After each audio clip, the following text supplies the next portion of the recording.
All right, let me take you on a journey because one of my absolute favorite things to do as a Lions fan, and trust me, I've done it way too many times at 2 a.m. with coffee in hand and goosebumps on my arms, is look back at what this Detroit Lions team looked like before Dan Campbell and Brad Holmes arrived, and then compare it piece by piece, heartbeat by heartbeat, with the team we're watching now, because that transformation is not just football evolution. It's a complete cultural resurrection, it's football alchemy, it's gritty magic wrapped in a Honolulu blue rebirth. And when you really dig into the DNA of what's happening in Detroit, when you dissect the before and after like a forensic NFL scientist, you realize it's not just about talent acquisition or smart drafts. No, it's a tale of how losing was stripped down, shredded, and replaced with belief, with identity, with purpose. And shout out to Pride of Detroit for putting together one of the most fascinating exercises I've seen in a while, which they called From 2020 to Today, where they went position by position, coaching tier by coaching tier, showing the brutal reality of what was and the shining promise of what is. And man, it's not even close, it's night and day. It's 0-16 darkness giving way to 12-5 sunlight. And the deeper you dive into it, the more chills you get. Because this wasn't some magical overnight fix where you sign a superstar QB and suddenly you're relevant. Nah, this was built from scratch, from blood and losses and raw, unfiltered emotion. And just to put it in perspective, let's go through it together, step by step, and I want you to really feel the contrast.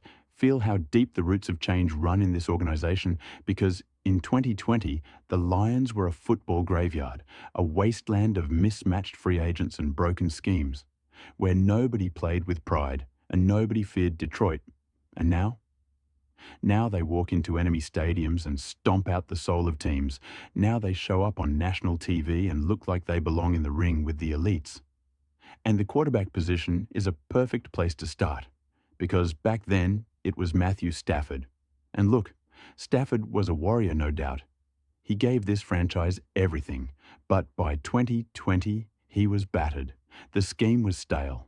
The coaching staff had lost the locker room, and Stafford was quietly begging for a second life somewhere else.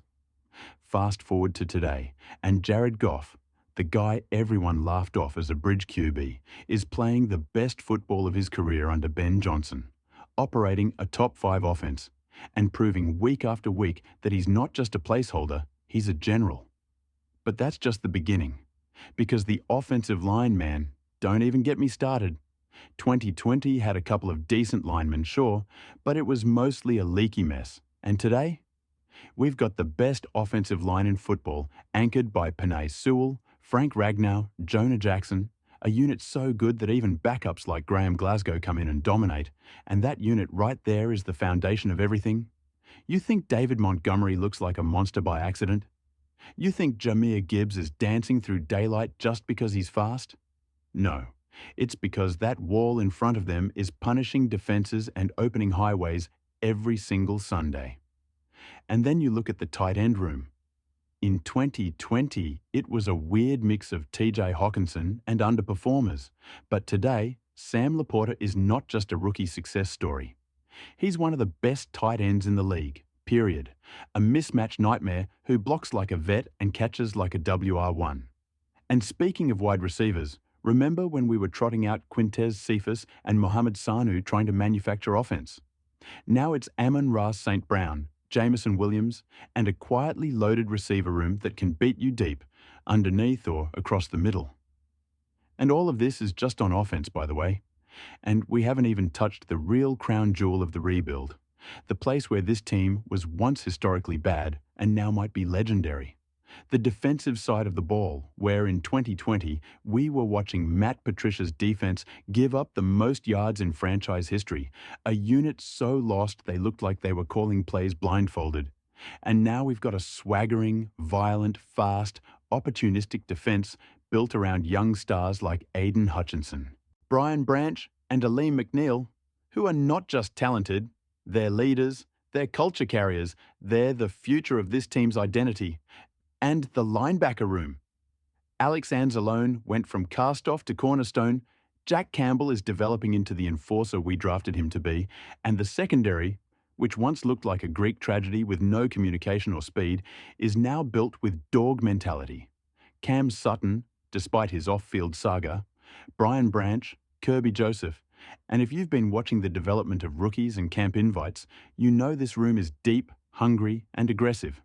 And of course, you can't talk about the transformation without talking about the men at the top, because Brad Holmes has absolutely masterclassed this rebuild, hitting on picks, winning trades, managing cap space like a Wall Street genius, and finding culture fits that are obsessed with winning. While Dan Campbell, man, Dan has taken the term players coach and turned it into something sacred, something primal. His players would run through walls for him. And it's not because he's soft or a rah-rah guy. It's because he believes in them first. He sees them as more than athletes. And in return, they give him their soul. And when you combine that with elite coordinators like Ben Johnson, who's quite literally designing modern NFL wizardry on offense, and Aaron Glenn, who's weathered the storm and now leads a surging young defense, you get something Detroit hasn't seen in decades. A real, fully formed contender that doesn't blink, doesn't flinch, and doesn't back down. And when you measure every unit, every player, every philosophy from 2020 to today, it's almost unreal how far this team has come. And the craziest part? They're still climbing. They're still getting better. And now, finally, teams fear playing the Detroit Lions because they know it's not just a team, it's a mission, it's a wave coming straight for the Super Bowl. And it started the moment Brad Holmes and Dan Campbell walked into that room and said, "We're not building a team, we're building a new era." And that's exactly what they've done. Brick by brick, loss by loss, draft pick by draft pick. And if you're a Lions fan right now, if you've been through the 0-16 scars and the Stafford heartbreak and the Calvin Johnson exile and the Jim Schwartz fights and the Patricia disasters, then you know just how much this turnaround means. And let me tell you something, it's not just a good story. It's the kind of transformation that sends shockwaves through the league.